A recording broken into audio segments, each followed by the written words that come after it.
Hi all, it's Jacob Austin here from QS.Zone and welcome to episode 134 of the Subcontractor's Blueprint. Now, if you've been with me for a while, you'll know that this show usually focuses on contracts, cash flow, and the practical stuff that keeps your business moving commercially. And we'll be back to all of that next week, but today's episode is a little bit different. And honestly, I think it might be one of the most important I've put out. Today I'm taking part in something called Podcastathon. It's a global initiative where podcasters from all over the world dedicate one episode simultaneously in a coordinated release to a charity of their choice. This is the fourth time it's happened, and last year over 1,500 podcasters from more than 40 countries took part. That's a lot of voices, all pointing in the same direction, all saying, "This matters." The charity that I've chosen is one that sits right at the heart of our industry. It's called Band of Builders. And by the end of this episode, I hope you'll understand why I didn't hesitate for a second in choosing them. So let's get into it.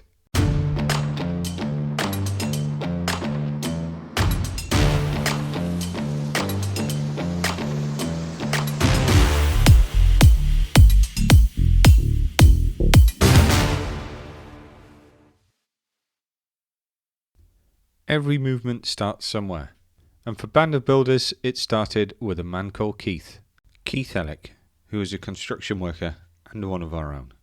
When he was sadly diagnosed with terminal cancer, his friend and fellow tradesman Addam wanted to do something.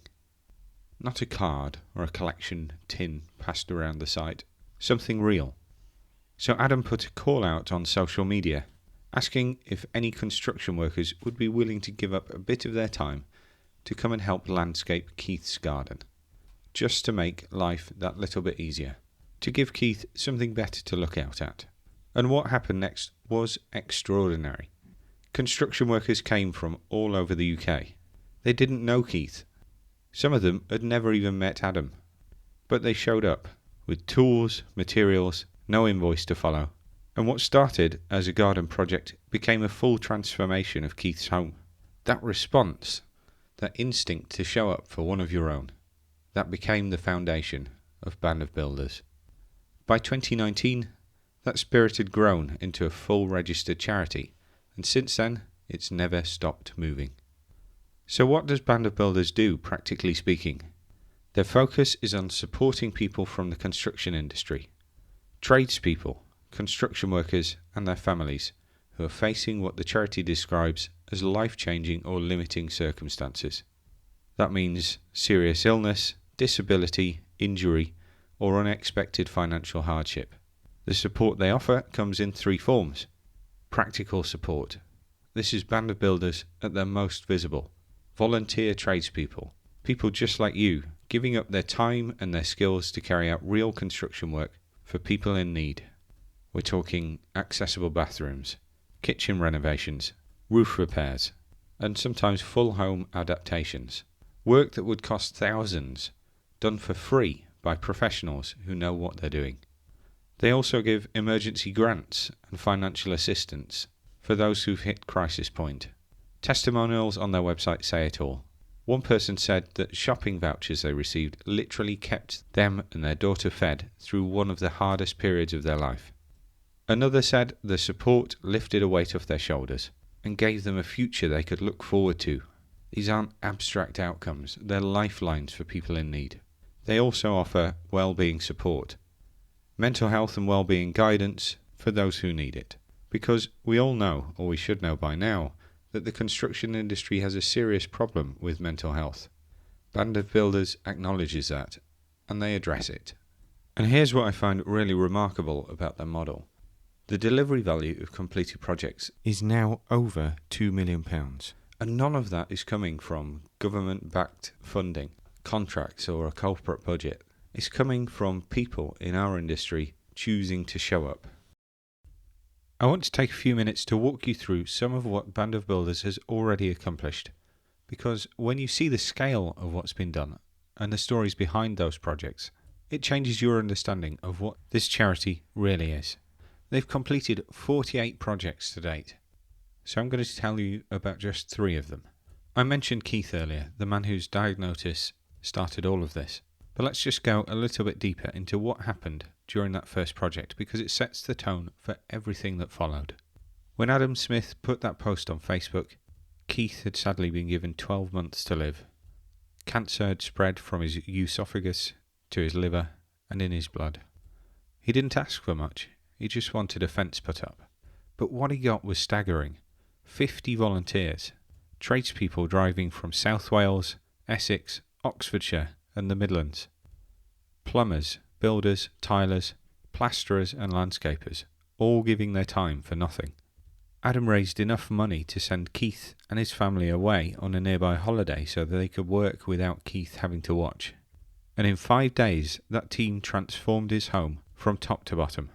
New kitchen, new bathroom, new decoration throughout, new flooring, the garden landscaped, local companies donated materials, and well-wishers turned up with bacon butties and cakes to keep the volunteers going. That story made the national press.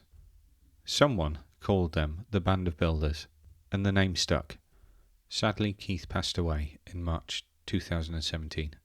But he went knowing his family had a safe, comfortable home, leaving behind him something far bigger than he could have imagined, a movement that has now helped dozens of families in need across the whole of the UK. That's Project 1, where it began.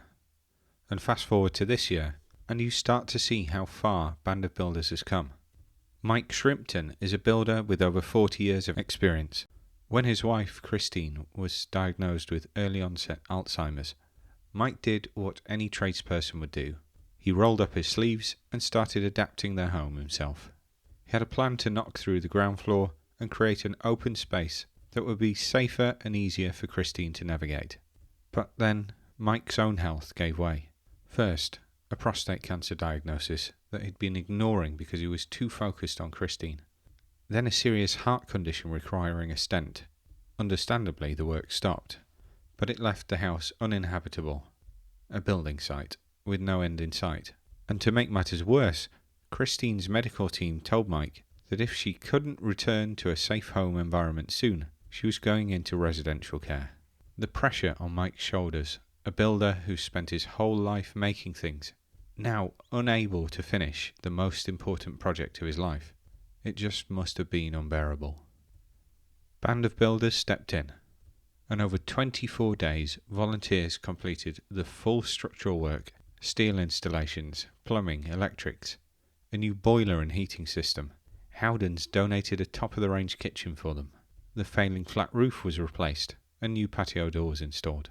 The house that had been a building site became the open-plan home that Mike had always envisioned. But there's an incredible final twist to the story. Once the work was complete, he told Band of Builders he wanted to use that open-plan space as a place where other families living with early-onset dementia could come together and share their experiences. Not just a home for Christine, but a community space for people going through the same thing. That's the kind of person this industry produces, and the kind that deserves your support. Not every project is a full home renovation. Sometimes it's something smaller, but no less meaningful. Stevie Taylor was 8 years old when she was diagnosed with Batten disease, which is a rare, life-limiting condition affecting fewer than 200 children in the UK. It causes the nervous system to deteriorate progressively. By the time Band of Builders got involved, Stevie, still only a teenager, had already lost her sight. Her memory and speech were being affected, and the next stage was likely to bring on seizures. Stevie's dad, Paul, had been a gas fitter, but he'd shifted to doing paperwork so that he could be home to care for her. He and his wife Karen had sold their home and remortgaged to buy a bungalow that they could adapt. Paul threw himself into making that work, but the costs spiralled, the budget ran out, and the garden, Stevie's favourite place, the outdoors she loved, was left unusable. Band of Builders stepped in to transform it, installing accessible block-paved pathways that Stevie could navigate with her cane, raised borders that she could reach and explore, and a seating area so she could sit in her favourite outdoor space. All future-proofed for when she'll need a wheelchair. Karen said afterwards that the garden gave Stevie back her independence, that she wasn't trapped indoors anymore, that she was able to get out and fully explore it. That story's really moving for me. A 16-year-old girl and her garden, and a group of tradespeople, strangers to her, turning up to make sure she can enjoy it. That's the kind of work that Band of Builders does. It's not just bricks and mortar to the people that live there. It's giving people back their dignity, independence, their quality of life. And they've delivered over £2 million worth of value in the work they've completed so far. Behind every single one of those projects is a person, a family, and a story, just like the ones I've told you. The full list of completed projects is on their website, bandofbuilders.org. If you want to see the scale of what this community has built, I'd encourage you to go and have a look. It's truly humbling. Now, let me just tell you about a few projects that they've got on right now, because this is where the theory becomes real. They've got Martin's project in Torquay for Martin Johnson, a self-employed builder, and right now the flat roof over his kitchen is in a right state, letting in water, causing damp, making home life genuinely difficult. So Band of Builders are heading to Torquay to fix it, because when one of our own can't fix their own home, whether that's down to health, finances or circumstances, this is where Band of Builders step in. We've got Jay's project in Ipswich. In August 24, Jay was working on his house when he sadly received a diagnosis that stopped everything: cancer of the spine. So understandably, his renovations have ground to a halt, but that's meant that his family have been left without a functioning kitchen, living in essentially what is a building site. So Band of Builders are going to Ipswich to finish what Jay had to stop, to give his family their home back. And then we have Karen's project in Burnley. This one involves a daughter advocating for her mum, Karen, who was diagnosed with Alzheimer's 3 years ago. The project is about adapting Karen's home so she can live in safety and dignity as her condition progresses. That's what practical support looks like in practice. 3 different stories, 3 different types of need, all of them connected by the same thing: people from the construction world, or connected to it, facing impossible circumstances and needing their community to show up. And that community does show up every single time. And that's what's so remarkable about the Band of Builders movement. Now, here's the part I really want you to listen to, because Band of Builders can only do what they do if people like us make it possible. There are 3 ways to get involved, and they suit different people at different stages. Firstly, you can volunteer your skills. If you're a tradesperson, be it a roofer, plumber, electrician, joiner, labourer, whatever, you can volunteer on an upcoming project. You don't have to commit to weeks. Some projects are completed in a single day, so you turn up, you work alongside other tradespeople, you leave knowing you've made a real material difference to somebody's life. And you can find a full list of upcoming projects, including the ones I've mentioned today, at bandofbuilders.org/upcoming-projects. It only takes 2 minutes to sign up. Donate some of your time. Make a life-changing difference to somebody's circumstances, and be part of something that'll stay with you for a lot longer than the time committed. You can also volunteer your time if you're not a tradesperson, if you're not able to get to site.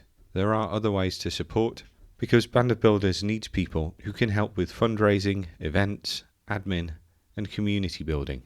If you've got time and energy, they can use it, and you can sign up for that at bandofbuilders.org/volunteering.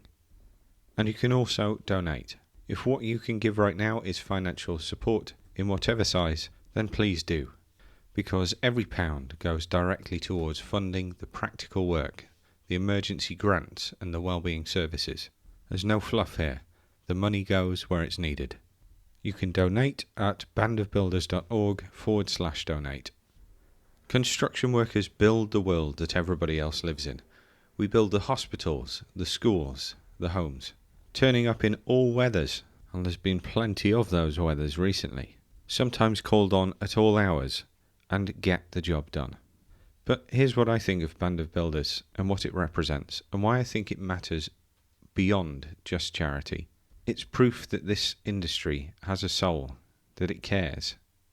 that beneath the contracts and the cash flow and the program, which, yes, I know we talk about a lot on this show, there are good people who genuinely care about each other. Adam Smith didn't start a charity. He wanted to do something for his mate Keith. And that instinct, that simple human instinct to show up, created something that's now changed hundreds of lives. The motto of Band of Builders is stronger together. And I think that says everything. If this episode has moved you, if it's made you want to get involved in any way, then don't let that feeling pass. Go to the Band of Builders website, find a project near you, sign up to volunteer, or make a donation if you can, and share this episode with someone in the industry who might want to know about them. Because awareness is the first step. And thank you for listening to the Subcontractor's Blueprint. I'll be back next week with our regular programming. But today I just wanted to talk about something that reminds us all why we do what we do. Take care of yourselves, and if you get the chance, take care of each other. You can find much more information about Band of Builders on their website, www.bandofbuilders.org. You can also visit the links that I've mentioned earlier today, which I'll also drop in the show notes for you to click through to their site. Thanks all. I've been Jacob Austin, and you've been awesome.